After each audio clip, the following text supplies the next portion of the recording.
June 4, 1943, Railroad Street, Mexia, Texas. The pencil trembled slightly as Unteroffizier Vera Burkhardt wrote in his hidden diary, recording words that would have earned him solitary confinement if discovered by his own officers. The Americans must be lying to us. No nation could possess such abundance while fighting a war on two fronts.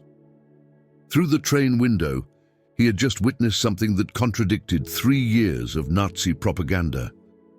Electric lights blazed from every farmhouse, every street corner, every shop window. An endless constellation of electricity stretching across the Texas plains, a tense chill at night.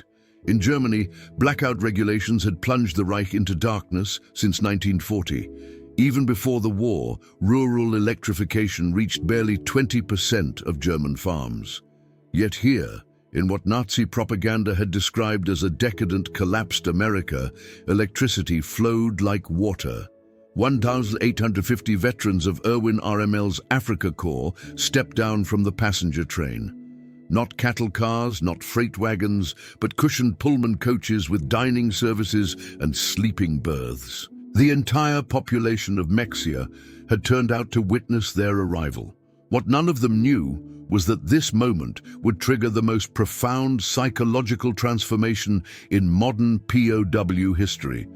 A systematic demolition of Nazi ideology through the sheer display of American industrial capacity. The mathematics of Allied victory were being written not in battle plans, but in production statistics that would soon shatter every assumption these soldiers carried about their enemies, their homeland, and their cause. The collapse had begun on May 13, 1943, in Tunisia. General Jürgen von Arnim, Rommel's replacement, surrendered along with approximately 250,000 to 275,000 German and Italian soldiers. The numbers varied as scattered units continued surrendering over several days. The Wehrmacht's most experienced desert fighters, men who had driven the British back to Egypt, who had earned the grudging respect of Montgomery himself, were suddenly prisoners.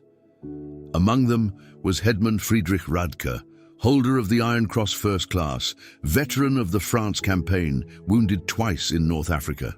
His diary, discovered decades later in the National Archives, would provide historians with the most detailed account of the psychological impact of American captivity on German soldiers. The journey from defeat to revelation began in the port of Oran, Algeria, as Radke and 30,000 other POWs waited in makeshift camps for transport ships. American efficiency was already beginning to crack their preconceptions.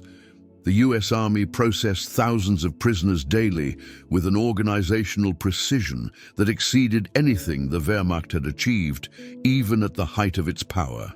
Identity cards photographed and filed, medical examinations completed, inoculations administered, Geneva Convention rights explained in fluent German by American officers who had been trained specifically for this moment. But the first real shock came with the food. Obergefreiter Hans Müller, captured with the 21st Panzer Division, wrote to his mother 8 months later, "In the cage at Oran, while we waited for ships, the Americans fed us better than we had eaten in 6 months of desert warfare. White bread, real coffee, meat twice a day. We thought it was propaganda, that they were trying to impress us. We didn't realize this was their standard military ration. The Liberty ships that would carry them across the Atlantic were themselves monuments to American industrial capacity." The SS Robert E. Peary was built in 4 days, 15 hours, and 29 minutes at Kaiser Shipyards in Richmond, California. A fact that would have been dismissed as impossible propaganda if the Germans had known it. These vessels, produced at a rate of 3 per day at the peak of production, were returning from delivering supplies to the European theater. Rather than sail back empty, they carried human cargo, up to 30,000 POWs per month by summer 1943. The 2-week Atlantic crossing in July 1943 provided the second phase of psychological demolition. Feldwebel Kurt Zimmermann of the 90th Light Division kept a detailed account that survived in letters to his family after repatriation. The ship's crew, he noted, disposed of more food waste each day than his entire company had received in weekly rations during the final months in Africa. The American sailors threw away half-eaten steaks, whole loaves of bread, gallons of milk that had sat too long, Zimmermann wrote. They did this openly, without thought, not to mock us, but because to them this waste meant nothing. Their supply was limitless. The ships themselves became floating classrooms in American power. POWs discovered that the vessel carrying them was one of 2,610 Liberty ships that would be built during the war. Each one requires 250,000 parts assembled from components manufactured in 32 states. The engines, they learned from talkative American guards, were built in 3 separate factories, each producing 900 horsepower cylinders that were then assembled in ports that had barely existed 2 years earlier. Lieutenant Colonel Wilhelm von Stauburn, whose aristocratic Prussian family had served in every German war since Frederick the Great, would later write in his memoirs, "As our ship approached the American coast, I watched the radar antenna rotating above the bridge. This technology, which we believed only we, and perhaps the British, possessed in limited quantities, was standard equipment on a cargo vessel. It was then I first suspected that Germany had already lost the war." August 2, 1943, Norfolk Naval Base, Virginia, the first sight of America shattered the last remnants of Nazi propaganda about American industrial weakness. The Norfolk base sprawled across 4,300 acres, its docks stretching for miles, its cranes loading and unloading dozens of ships simultaneously. In a single day, this one port handled more tonnage than the entire German port of Hamburg managed in a week. Gefreiter Johann Weber, a factory worker from the Ruhr before his conscription, counted 47 cargo ships in various stages of loading or unloading. Each crane, he noted in his secret diary, lifted loads that would have required a dozen men and horses in Germany. They moved with electric power, smoothly, continuously, without the coal smoke that choked our industrial cities. The prisoners were formed into columns for the march to the waiting trains. Along the route, they passed parking lots filled with civilian automobiles, hundreds of them belonging to dock workers. In Germany, private automobile ownership remained a privilege of the wealthy and the party elite. The Volkswagen, promised to the German people since 1934, remained a propaganda dream with fewer than 1,000 ever delivered to civilians. Here, ordinary laborers drove to work in their own cars. But nothing prepared them for the trains themselves. Not boxcars, not the 40 and 8 wagons, 40 men or 8 horses that had carried German troops across Europe, but full passenger coaches. Pullman cars with padded seats that converted to sleeping berths, dining cars with white tablecloths and silver cutlery, observation cars with panoramic windows. Hedman Radke wrote, "We boarded like tourists, not prisoners." The American guards seemed almost embarrassed by the comfort. One sergeant apologized that the air conditioning wasn't working properly in our car. Air conditioning. In August, we had believed such luxury existed only in Hitler's personal train. The 3-day train journey from Norfolk to the camps of Texas and Oklahoma would prove more destructive to Nazi ideology than any military defeat. As the trains rolled through Virginia, the prisoners pressed their faces against windows, witnessing an America that couldn't exist according to everything they had been told. Every small town blazed with illumination. Martinsville, Danville, Greensboro, communities that in Germany would have been lucky to have a single electric street lamp, displayed illuminated shop windows, electric signs, houses with lights burning in multiple rooms. The trains passed factories running night shifts, their windows glowing, parking lots full even at midnight. Obergefreiter Müller, whose father was a Nazi party block leader in Hamburg, wrote in a letter discovered in 1987, We passed through dozens of cities that first night. Everyone had more electricity than all of Hamburg. The guards told us this was normal, that every American town had electricity since the 1920s. I called him a liar. He just shrugged and said we would see. In Roanoke, Virginia, the train stopped for water and coal. The prisoners watched as American railway workers performed in 30 minutes what would have taken 2 hours in Germany. Automated coal loaders, electric water pumps, mechanized lubrication systems. Every aspect of the operation demonstrated technological superiority. More disturbing still was the casual wealth of the workers themselves. They wore leather boots that would have cost a German laborer 2 months' wages. They drank Coca-Cola from glass bottles and threw the empties into bins without thought. They smoked cigarettes continuously, stubbing them out half-finished. Feldwebel Hinrich Müller, an electrical engineer from Siemens before the war, calculated that the single railway yard they stopped in used more electricity in 1 hour than his entire district in Berlin used in a day. The waste was magnificent, he wrote. They left lights burning in empty buildings, electric fans ran in vacant rooms. It was the carelessness of infinite resources. As the trains crossed into Tennessee and Kentucky, the prisoners encountered American industrial power in full display. Through the windows, they watched endless factories, each one larger than anything most had seen in Germany. The Alcoa aluminum plant in Tennessee stretched for 3 miles along the river, its electric furnaces consuming 175,000 kilowatts of power, more than the entire city of Munich. Near Louisville, the trains slowed as they passed the Rubbertown complex, where synthetic rubber plants had sprung from empty fields in just 18 months. 4 massive facilities, each employing thousands of workers, producing 800,000 tons of synthetic rubber annually. Germany, despite inventing the process, had never managed more than 120,000 tons in its best year. Oberleutnant Erich Hoffmann, a chemist from IG Farben, understood the implications immediately. In a post-war interview, he recalled, "I knew those plants. I could see the distillation columns, the catalytic crackers. Each facility was more advanced than anything we had built, and there were 4 of them just in this one location. They told us there were dozens more across the country." The trains passed Ford's Willow Run plant outside Detroit, visible from miles away. This single factory, built in just 9 months, produced a B-24 Liberator bomber every 63 minutes. At peak production, 42,000 workers assembled bombers from 150,000 parts, manufactured by 2,500 subcontractors.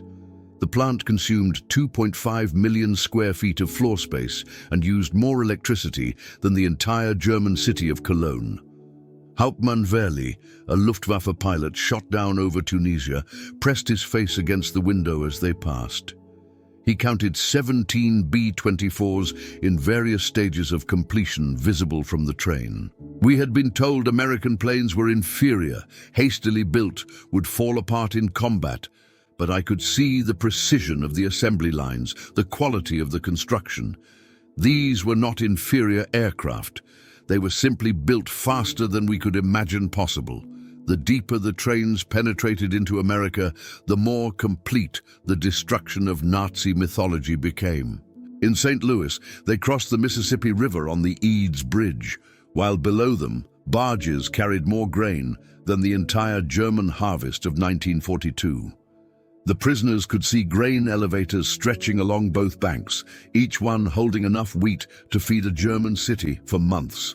Unteroffizier Karl Schmidt, a farmer's son from Bavaria, wrote in his diary, "The Americans transport food as we transport ammunition, in endless quantities, without concern for loss. I watched them loading a single barge with enough wheat to feed my entire village for 5 years. The crane operator was eating a sandwich with meat thicker than our weekly ration." In Kansas City, The train stopped at a massive stockyard where tens of thousands of cattle waited for slaughter. The smell of meat-packing plants filled the air for miles. German POWs, who had subsisted on 200 grams of meat per week in Africa, when lucky, watched American workers eating beef sandwiches during their lunch break. "They ate meat like we ate bread," wrote Gefreiter Paul Fischer. "No, that's wrong.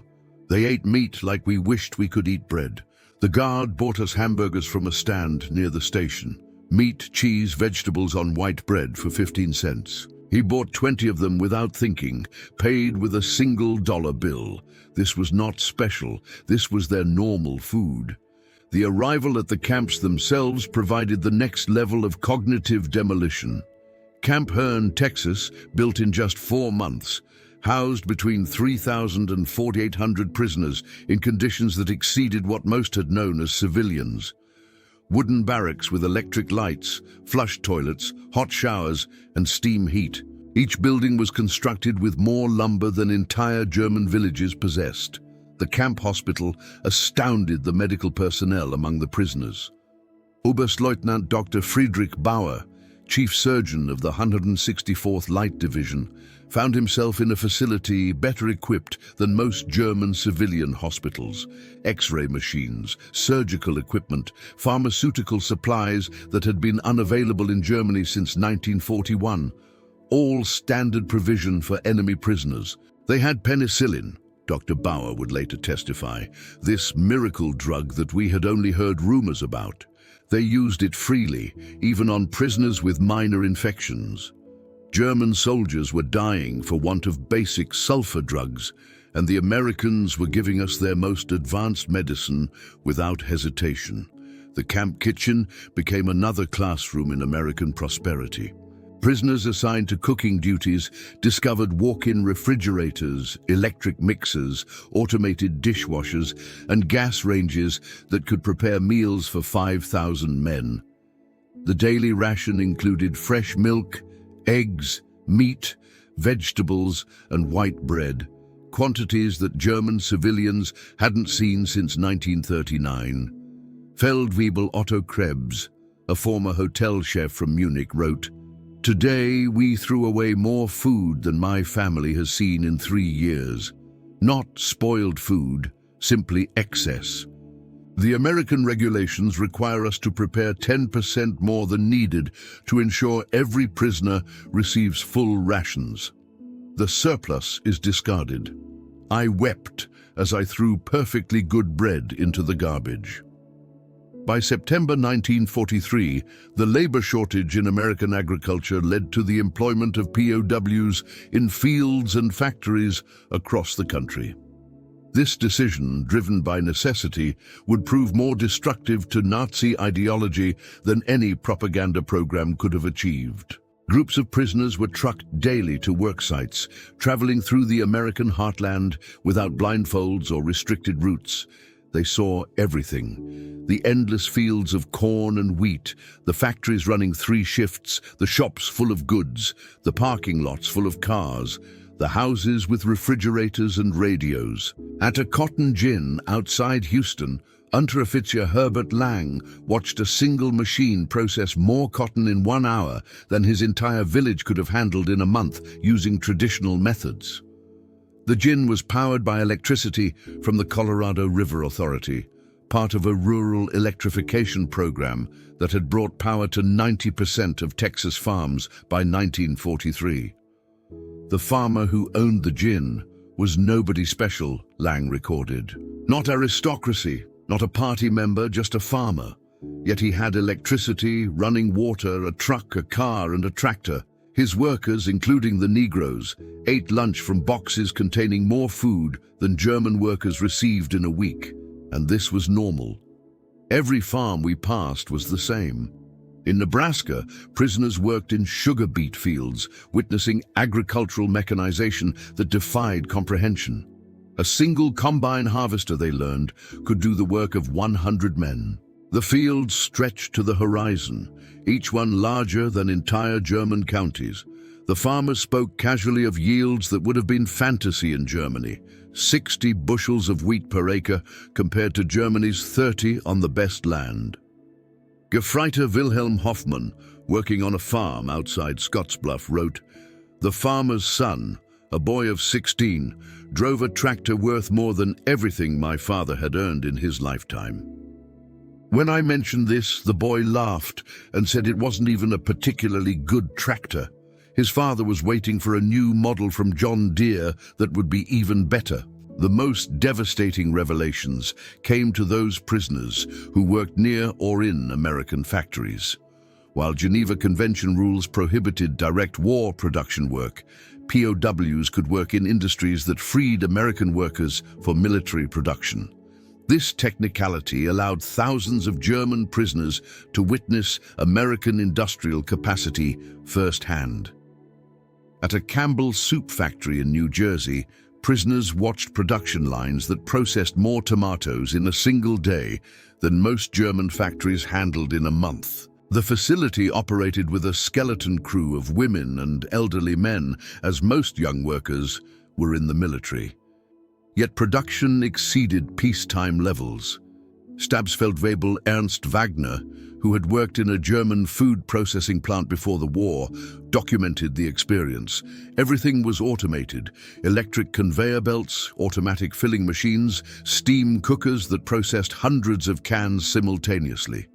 One elderly woman monitored controls that managed what would have required 50 workers in Germany. She did this while listening to a radio and drinking coffee. Near Detroit, prisoners unloading coal at a power plant gained glimpses of the automotive industry's conversion to war production. The River Rouge complex, visible across the water, employed 100,000 workers producing jeeps, aircraft engines, and tanks. The plant consumed 1.5 million kilowatts of electricity daily, more than the entire city of Hamburg. "We could see the parking lots," wrote Obergefreiter Franz Kellner. "Thousands of cars belonging to workers in Germany. Even our officers rarely owned cars. Here, factory workers drove to work. The guard told us many workers owned 2 cars, one for work, one for family use. We thought he was mocking us." By winter 1943, the cumulative impact of these observations was producing what American intelligence officers called ideological collapse syndrome among the prisoners. The Special Projects Division, the secret re-education program run by the Provost Marshal General's Office, documented increasing numbers of prisoners requesting access to American newspapers, books, and educational materials. Major Paul Newland, a member of the monitoring team, reported in December 1943, "The prisoners no longer argue when shown production statistics. They have seen too much. The most fanatical Nazis have become quiet. They still maintain loyalty to Germany, but no longer speak of victory. Many openly question what they were told about America." The camp newspapers, produced by prisoners themselves, began reflecting this transformation. Der Ruf, the call published at Fort Kearny, Rhode Island, gradually shifted from defiant nationalism to discussions of democracy, economic systems, and post-war reconstruction. The editors, carefully selected anti-Nazi prisoners, found their audience increasingly receptive. Lieutenant Hermann Gutz, captured with the 10th Panzer Division, wrote in a letter that passed American censors, "We were told America was a mongrel nation, weak, divided, controlled by Jews, incapable of military prowess. Every day I am here, I see the opposite. This is the most organized, unified, and powerful nation on earth. We were told fairy tales by criminals. The most devastating blow to Nazi ideology came from an unexpected source: the treatment of Italian prisoners after Italy surrender in September 1943. Italian POWs who agreed to cooperate were formed into Italian service units, given better quarters, increased pay, and more freedom. German prisoners watched their former allies working alongside Americans, eating in American restaurants, some even dating American women. Hauptmann Friedrich Schulz wrote, "The Italians betrayed us, yet they are treated better than we treated them as allies. They work freely, earn money, and send packages home. The Americans show them no hatred. This democracy we were taught to despise appears more honorable than our own system. Christmas 1943 provided the most profound psychological impact. American organizations, churches, and civic groups sent 500,000 Christmas packages to German POWs, enemies who had been trying to kill American soldiers months earlier. Each package contained cigarettes, candy, toiletries, and games. Local communities invited prisoners to Christmas dinners, though regulations prevented most from accepting. At Camp Herne, Texas, the local Methodist church choir performed Christmas carols in German for the prisoners. Women from Herne sent in homemade cookies and cakes. The Boy Scouts delivered handmade Christmas cards. This kindness toward enemies shattered the final remnants of Nazi racial theory. Oberleutnant Walter Müller, whose brother had died in the bombing of Hamburg, wrote, "They know we are their enemies. Many have sons and husbands fighting against our armies, yet they show us Christian charity, not propaganda, but genuine kindness. What kind of people treat enemies this way? Only those absolutely certain of victory and secure in their power." The Christmas feast itself defied comprehension. Turkey, ham, mashed potatoes, gravy, vegetables, pies, ice cream, quantities of food that Germany hadn't seen since before the First World War. The prisoners ate until they were sick, unable to comprehend such resources being lavished on enemies. "We ate like kings," wrote Feldwebel Hans Adler. "Better than German generals eat, better than party leaders. And this was not special. The guards told us this was a normal American Christmas dinner, that every American family was eating the same meal. If they can feed prisoners this way, what must their own soldiers eat?" By early 1944, over 40,000 German prisoners were enrolled in educational programs. They studied English, American history, mathematics, and sciences. The University of Chicago provided correspondence courses. Stanford University sent professors to lecture on democracy and economics. The thirst for knowledge was insatiable. Prisoners who had been told Americans were cultureless barbarians discovered libraries with millions of books, universities that welcomed all social classes, and scientific research that led the world. They read American newspapers freely, comparing multiple viewpoints, something impossible in Nazi Germany. Hauptmann Dr. Wilhelm von Braun, a physicist conscripted from the Kaiser Wilhelm Institute, attended lectures on atomic physics at Camp Shelby. He later wrote, "American professors, including Jewish refugees from Germany, taught us without hatred. They spoke of science as universal, belonging to all humanity. They were years ahead of German research, and they shared knowledge with enemies. This generosity of spirit was incomprehensible to minds shaped by Nazi ideology." The camp theaters showed American films, not propaganda, but regular Hollywood productions. Prisoners watched Gone with the Wind, seeing a depiction of American defeat and recovery that resonated with their own situation. They saw the grapes of wrath, amazed that Americans would show such self-criticism to enemies. "They hide nothing," wrote Lieutenant Joseph Kramer. "They show their problems, their failures, their conflicts. Yet this honesty makes them stronger, not weaker. In Germany, such criticism would mean death. Here, it is considered patriotic."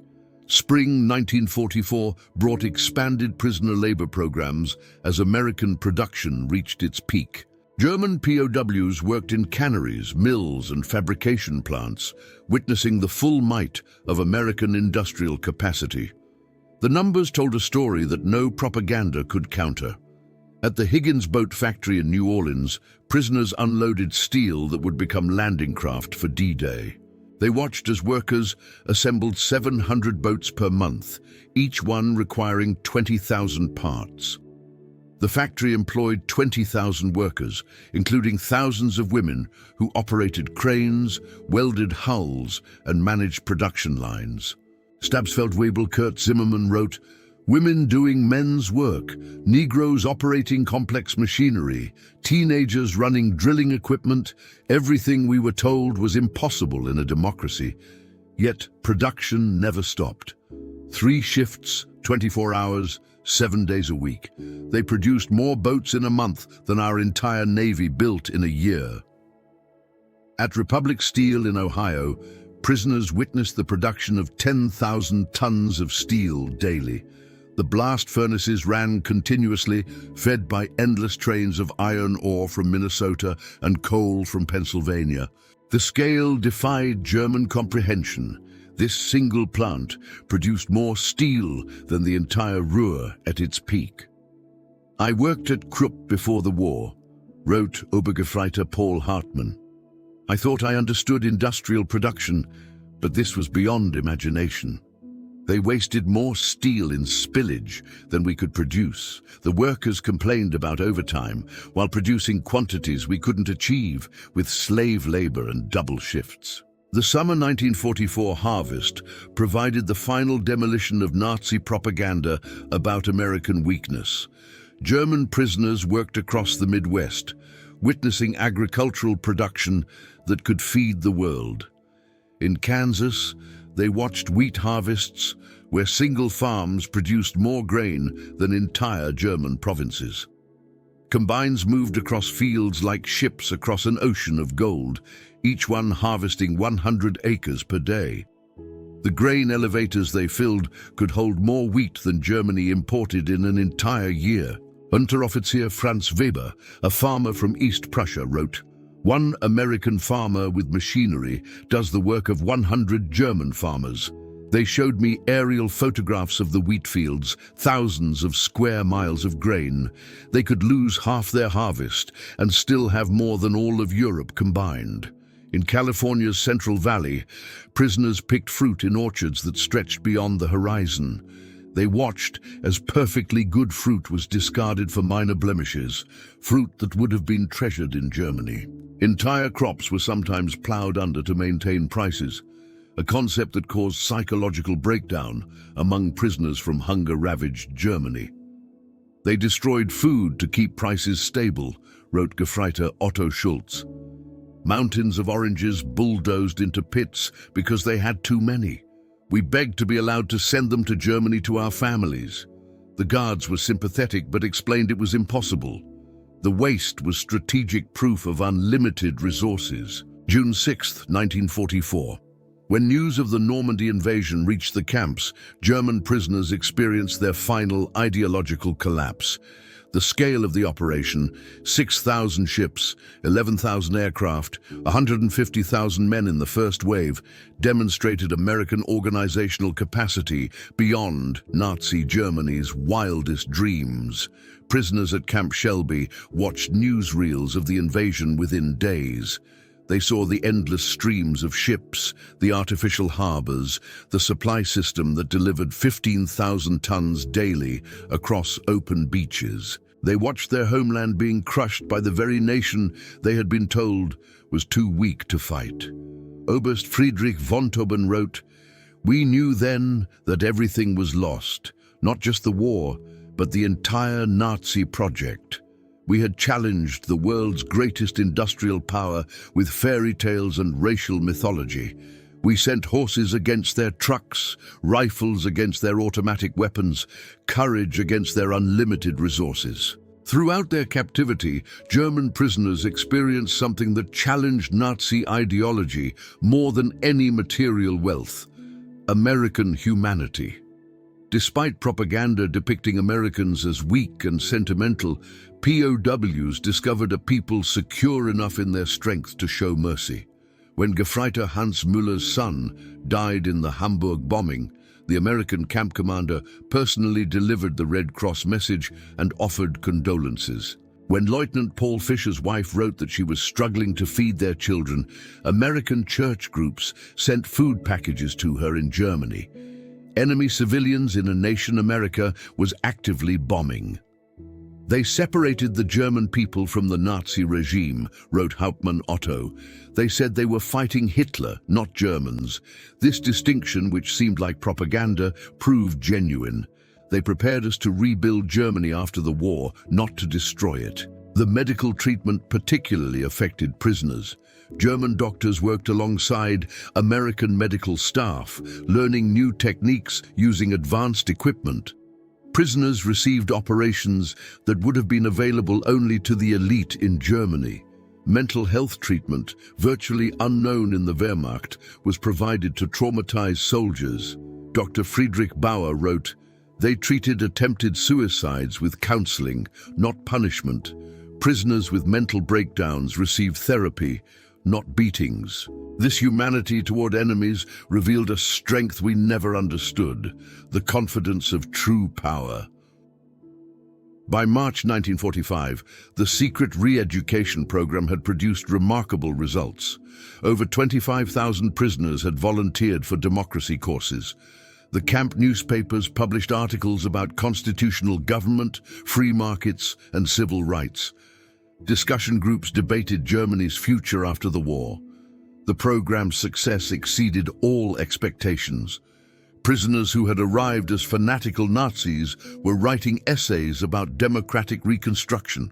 Officers who had sworn oaths to Hitler were planning how to implement American agricultural methods in post-war Germany. "We became missionaries for democracy," admitted Oberst Hermann Göring, no relation to the Reichsmarshal, in a 1975 interview. "Not through coercion or propaganda, but through observation. We saw it work. We saw ordinary people living better than German aristocracy. We wanted that for Germany." The transformation was so complete that American authorities worried about prisoners being too enthusiastic about American ways. Some requested to stay in America after the war. Others married American women they met through prison correspondence programs. Thousands would eventually immigrate to America in the 1950s. April 1945 brought the final revelation. As American forces liberated concentration camps in Germany, the footage was shown to German POWs. Many refused to believe it initially, claiming it was propaganda, but the evidence was overwhelming. Testimony from American soldiers, photographs, newsreels, and eventually letters from Germany confirming the horror. The psychological impact was devastating. Men who had maintained some pride in German honor despite military defeat now faced the complete moral collapse of their nation. Everything they had fought for was not just defeated, but evil. Hauptmann Walter Schmidt wrote the most eloquent summary. "We thought we were warriors for a great cause. We discovered we were tools of criminals. We believed we were bringing civilization to inferior peoples. We found that we were barbarians. The Americans we called weak and decadent showed us what civilization actually meant." As the war ended in May 1945, German POWs faced repatriation with mixed emotions. They had witnessed an America that contradicted everything they had believed. They had eaten better as prisoners than as soldiers. They had been treated with more dignity by enemies than by their own government. The last months of captivity were spent preparing for return to a destroyed Germany. American authorities provided vocational training, agricultural education, and political instruction. Prisoners learned about the Marshall Plan before it was announced, understanding that America would rebuild rather than punish Germany. "They prepared us to rebuild our country," wrote Oberst Friedrich von Tauben. "They gave us skills, knowledge, and hope. They transformed defeated soldiers into future citizens. This generosity from victors was incomprehensible to minds shaped by Nazi vindictiveness." Between 1945 and 1946, 371,683 German POWs were repatriated from American camps. They returned to a Germany divided, destroyed, and destitute. But they brought with them something precious: knowledge of how a democratic industrial society functioned. The German POWs who experienced American prosperity became unwitting agents of transformation in post-war Germany. They had seen industrial efficiency, agricultural productivity, and democratic prosperity. They knew reconstruction was possible because they had witnessed a society that had achieved it. Many former POWs rose to prominence in West Germany's reconstruction. Hans Kroll, a prisoner at Camp Shelby, became West German ambassador to the United States. Walter Hallstein, who taught classes at Camp Como, became president of the European Commission. Rüdiger von Wechmar, held at Camp Herne, served as German permanent representative to the United Nations. Eduard Ackermann, a prisoner at Fort Robinson, became a leader in German agricultural reform. They brought American methods to German industry, American efficiency to German agriculture, and American democratic ideals to German politics. The economic miracle of the 1950s was built partly on knowledge gained in American prison camps. We learned that prosperity came from freedom, not conquest, Hans Kroll wrote in his memoirs. We saw that democracy created wealth, that diversity brought strength, that treating workers well increased production. These lessons learned as prisoners shaped the new Germany. Historians have called the German POW experience in America one of the most successful re-education programs in history. Without coercion, without propaganda in the traditional sense, American industrial might and democracy converted hardened Nazis into future democratic citizens. The program succeeded because it relied not on words, but on observation. Prisoners saw American society functioning at peak efficiency while treating enemies with dignity. They witnessed industrial capacity that made German production look primitive. They experienced a standard of living that exposed Nazi promises as fantasies. Dr. Arnold Kramer, the leading historian of German POWs in America, concluded, "America won the propaganda war not through clever messages, but through sheer reality. Every full meal, every electric light, every working toilet was an argument against Nazism. The POWs were converted by prosperity." The statistics support this assessment. Of the 371,683 German POWs held in America, fewer than 1% attempted escape, with only 2,222 total attempts recorded. Post-war surveys showed that 95% rated their treatment as good or excellent. Most remarkably, thousands maintained correspondence with American families for decades after the war. In 1985, on the 40th anniversary of the war's end, surviving German POWs held a reunion in Austin, Texas. Over 500 former prisoners returned to America, many bringing their families to show them where their transformation had begun. Former Obergefreiter Hans Weber, who had been held at Fort Robinson, Nebraska, and later returned to become a physician in Georgetown, Maine, spoke at the reunion. Life in the camps was a vast improvement for many of us who had grown up in cold water flats in Germany. We discovered running water, central heating, and abundant food. But more than that, we discovered dignity.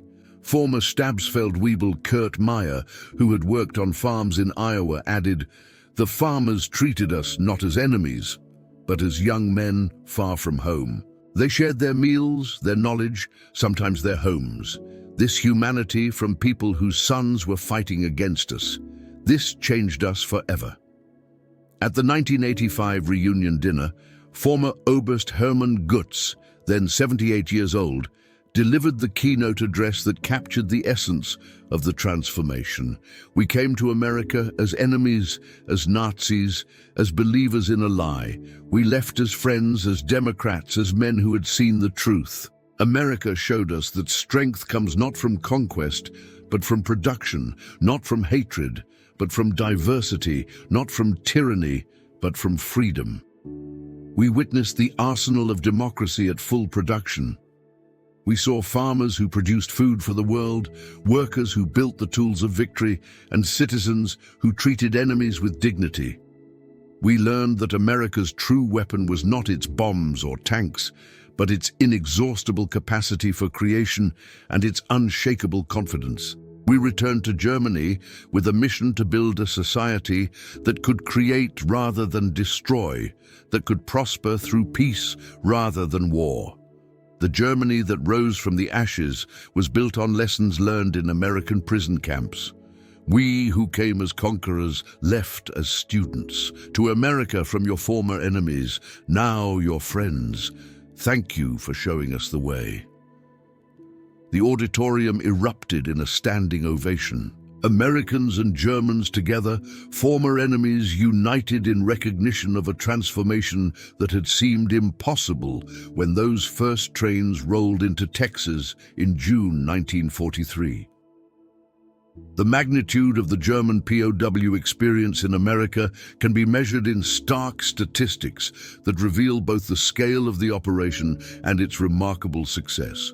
Camp infrastructure: over 500 camps across 45 states, every state except Nevada, North Dakota, and Vermont. 175 main camps with 325 branch camps. Camps built to house from 250 to 12,000 prisoners each. Construction completed in an average of 90 days per camp. Prisoner population: 371,683 German POWs, part of 425 of 871 total Axis POWs. Peak population in May 1945. Average of 20,000 new arrivals monthly in 1943, 30,000 monthly after D-Day, 60,000 monthly in the final months of the war. Labor contribution: 14 million man-days of agricultural labor, 100 million board feet of lumber processed, 230 million in labor value. 1940s, 80 cents daily wage per prisoner. Prisoners filled critical labor shortages in 46 states. Escape statistics: only 2,222 escape attempts from over 371,000 prisoners, 0.6%. 0 successful permanent escapes. Most escapees recaptured within 24 hours. No American civilians harmed by escaped POWs. The German POWs who experienced American industrial might didn't just witness history, they were transformed by it. Their captivity became education, their defeat became enlightenment, and their imprisonment became liberation from the ideological chains of Nazism. In the end, America's greatest victory was not on the battlefield, but in the prison camps, where overwhelming evidence of democratic prosperity accomplished what armies could not: the complete transformation of enemy minds. The POWs had arrived believing in German superiority and American weakness.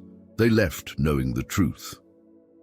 American industrial might was not just overwhelming, it was incomprehensible to minds shaped by scarcity and tyranny.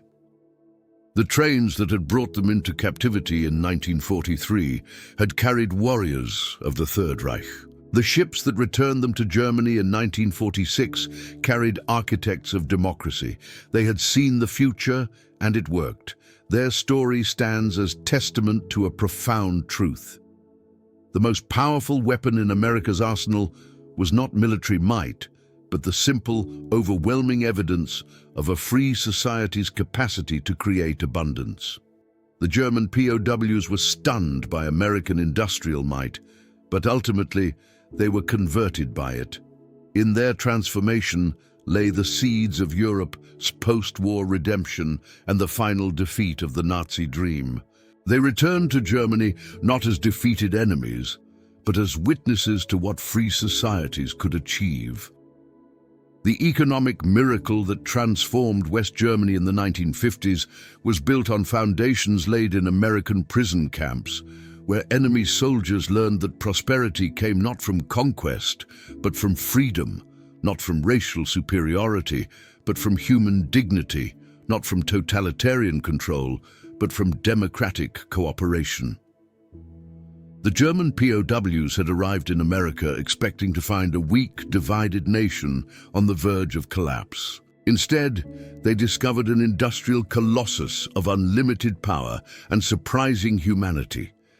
They had come as prisoners of war, but left as witnesses to the arsenal of democracy at its absolute peak. In their awe at American abundance lay the psychological seeds of the Atlantic Alliance, the Marshall Plan, and the democratic reconstruction of Germany. They had seen America, and they would never be the same. Their children would grow up in a democratic Germany allied with the United States, a partnership built on the transformation that began when WWII. 850 Africa Corps veterans stepped off a train in Mexia, Texas, and discovered that everything they believed was wrong. The story of German POWs in America is ultimately a story of redemption through revelation.